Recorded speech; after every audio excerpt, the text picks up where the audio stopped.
সবাইকে স্বাগত জানিয়ে শুরু করছি আজকে শ্রী ঠাকুরের কথা। ঠাকুর আপনারা সবাই জানেন 1886 সালের 1 জানুয়ারি কল্পতরু হয়েছিলেন। তাহলে এই কল্পতরু দিবসের আগেও সংসার জ্বালায় ক্ষত বিক্ষত দুঃখী মানুষের কাছে কল্পতরু হয়ে কি তিনি দেখা দেননি?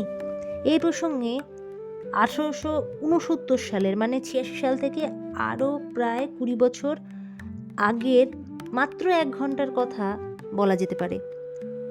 তখনও ঠাকুর দক্ষিণেশ্বরের মন্দিরের ছোট ভজ্জাজ নামেই পরিচিত, মা ভবতারিণীর পূজারী মাত্র হয়ে। অবশ্য রানী রাসমণি তাকে চিনেছিলেন রানীর জামাতা মথুরানাথ বিশ্বাসও। রানীমার মৃত্যুর পর মথুরাবাবুই জমিদারির দেখাশোনা করছেন। সেই সময় খবর এলো নদিয়া জেলার এক বিস্তীর্ণ অঞ্চলে ঘোর অনাবৃষ্টি দেখা গিয়েছে। পর 2 বছর দেখা গেছে অজন্মা, সর্বত্র দেখা দিয়েছে দুর্ভিক্ষের করাল ছায়া। তাই প্রজারা খাজনা দিতে পারছেন না। এই দুঃসংবাদ পেয়ে মথুরাবাবু ঠিক করলেন তিনি নিজেই যাবেন জমিদারি দেখতে। সঙ্গে নিলেন শ্রীরামকৃষ্ণদেবকে, যাকে মথুরবাবু গুরুর মতো ভক্তি শ্রদ্ধা করতেন, ডাকতেন বাবা বলে। পাইক বরকন্দাজ পরিবৃত হয়ে জমিদারের বজরা নৌকার বহর এসে থামল দুরন্ত চূর্ণী নদীর তীরে, কলাইঘাটা মানে রানাঘাটের কাছেই। সেই এক গ্রামে জমিদারের কুঠিবাড়ি। নৌকা থেকে নেমে এলেন মথুরবাবু, তার নায়েব গোমস্তাদের নিয়ে এগিয়ে চললেন কুঠিবাড়ির দিকে। সকলের অলক্ষ্যে নৌকা থেকে নেমে এলেন একজন দরিদ্র ব্রাহ্মণ। সেই দরিদ্র ব্রাহ্মণ নদীর তীরে তাকিয়ে দেখেন নদীর তীরে জমায়েত হাজার হাজার কোটরগত ম্লান চোখ তাকিয়ে আছে জমিদারের যাত্রাপথের দিকে। কেউ খেয়াল করছে না ওই হাজার হাজার মানুষের চোখে জল, যন্ত্রণায় ভেঙে যাচ্ছে বুকের পাঁজর, অনাহারে নুইয়ে পড়েছে দেহের মেরুদণ্ড। তাদের নির্বাক চাহনিতে মূর্ত হয়ে উঠেছে বহুদিনের এক অব্যক্ত যন্ত্রণার করুণ ছায়া। দুঃখী মানুষের কল্পতরু অপলক নয়নে তাকিয়ে আছেন তীরে দাঁড়ানো সারি সারি কঙ্কালসার মানুষের দিকে। ততক্ষণে মথুরবাবু বেশ কিছুটা এগিয়ে গেছেন। ঠাকুর নদীর তীরের নরম মাটিতে দাঁড়িয়ে সজল নয়নে প্রত্যক্ষ করছেন তার সামনে দাঁড়ানো দুর্ভিক্ষের গুহা থেকে যেন সদ্য বেরিয়ে আসা অসংখ্য মানুষ। এবার প্রেমের ঠাকুর গিয়ে গতিরোধ করলেন সেকালের অন্যতম প্রতাপশালী জমিদারের। ঠাকুর অশ্রুরুদ্ধ কণ্ঠে প্রশ্ন করলেন, এরা কারা? ওই যে নদীর তীরে দাঁড়িয়ে আছে সারি সারি বস্ত্রহীন, অন্নহীন, বৃক্ষ কঙ্কালসার মানুষ, ওরা কারা? ওরা আমার প্রজা। মথুরবাবু সহজভাবেই কথাটা বললেন। এরাই তোমার প্রজা? তুমি এদের কাছ থেকে জোর করে খাজনা আদায় করবে? বেদনার্ত কণ্ঠে ঠাকুর বললেন, কিন্তু মথুর, একবার ভালো করে চেয়ে দেখো, ওদের পেটে ভাত নেই, ওরা নিজেরাই খেতে পায় না। নদীর নরম বুকে দাঁড়িয়ে প্রতিবাদে কঠিন হয়ে উঠলেন তিনি।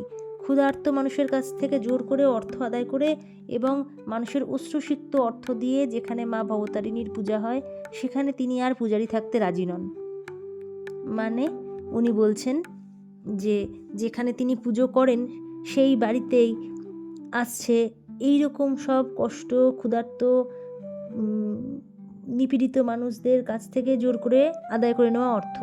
তাহলে সেইখান থেকে সেই অর্থ দিয়েই তো ঠাকুরের পুজো হচ্ছে, মায়ের পুজো হচ্ছে। সেই পুজো তিনি আর করবেন না, তিনি আর পূজারি থাকবেন না। একদিকে দক্ষিণেশ্বর মন্দিরের প্রতিষ্ঠাতা তার আরাধ্যা দেবী মা ভবতারিণী, অন্যদিকে কলাইঘাটার অসহায় দুঃখী মানুষ। এই দুইয়ের মধ্যে সেদিন ঠাকুর বেছে নিয়েছিলেন দুর্ভিক্ষপীড়িত অশ্রু সজল মানুষকেই। ক্ষুধার্ত মানুষই সেদিন তার আরাধ্য দেবতা হয়ে উঠেছিল।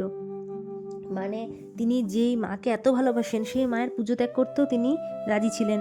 তার বদলে তিনি ভেবে নিয়েছিলেন যে সেই কাজ তিনি ছেড়ে দেবেন, কিন্তু তিনি তবুও এই সব মানুষের পাশেই থাকবেন। শেষ পর্যন্ত মথুরবাবু ঠাকুরের কাছে নতি স্বীকার করেছিলেন।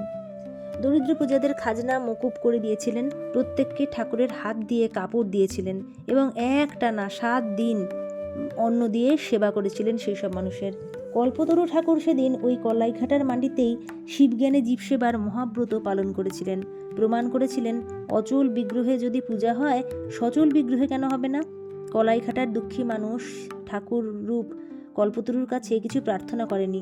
ঠাকুর অযাচিতভাবেই তাদের দুঃখমোচনে এগিয়ে গিয়েছিলেন। তাই কলাইঘাটা নবযুগের সেবাতীর্থে পরিণত।